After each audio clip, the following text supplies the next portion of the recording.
If you're looking for an awesome product at a great price, be sure to check out the link in the description.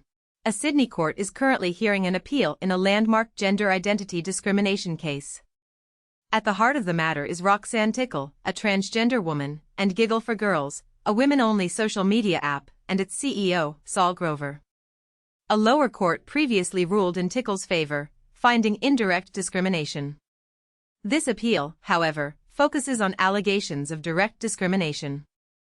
The case, the first of its kind to reach the federal court, centers around Tickle's exclusion from the app and subsequent attempts to regain access. Tickle's barrister, Georgina Costello KC, argued that her client was treated not as a woman, but as a hostile invader, directly violating the Sex Discrimination Act. Costello highlighted Tickle's presentation as a woman in her profile selfie, a detail Grover seemingly overlooked. The court heard that Tickle politely inquired about access issues, further emphasizing her presentation as a woman. Costello contends that Grover's subsequent actions, stemming from viewing the selfie and barring Tickle, constitute direct discrimination. The argument pivots on Grover's alleged willful blindness to gender identity.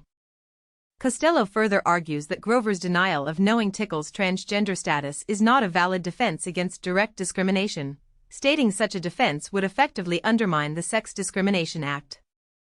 This assertion emphasizes a crucial point in the legal battle: can ignorance of a protected attribute shield against accusations of direct discrimination?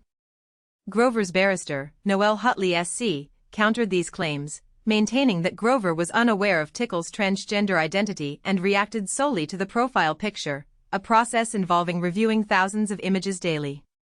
He argued that Costello should have challenged Grover directly in court concerning the affidavit, which allegedly shows Grover knew Tickle's full name and communicated with her before seeing the photo. The court also heard evidence of the profound impact on Tickle's sense of self, undermined by Grover's actions. Financial ramifications are also central to the case. Tickle seeks a total of $40,000 in damages, including general and aggravated damages, arguing the previously awarded sum is insufficient.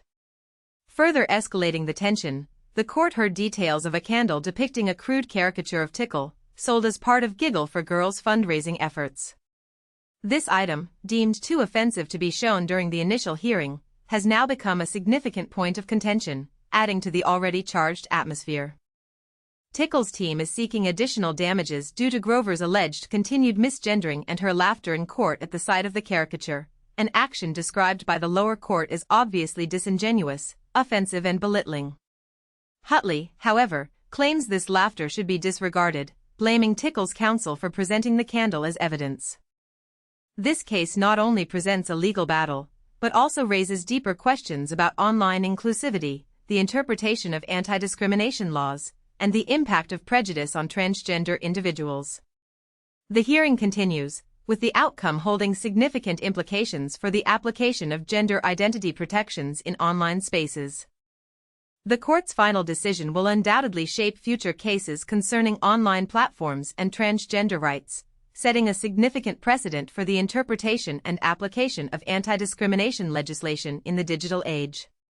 The weight of this case rests heavily on the court's interpretation of the evidence, particularly the nuanced interplay between direct and indirect discrimination, and the critical role of intention and awareness within the legal framework. The complexities of gender identity, online representation, and the potential for unintended consequences within seemingly simple actions are all brought to the forefront in this high-stakes legal battle. The outcome will undoubtedly be keenly watched by legal experts, advocates for transgender rights, and users of online platforms across the nation. The legal arguments presented highlight the challenges inherent in navigating the intersection of technology, personal identity, and the law, a confluence of factors that promises to shape online spaces for years to come.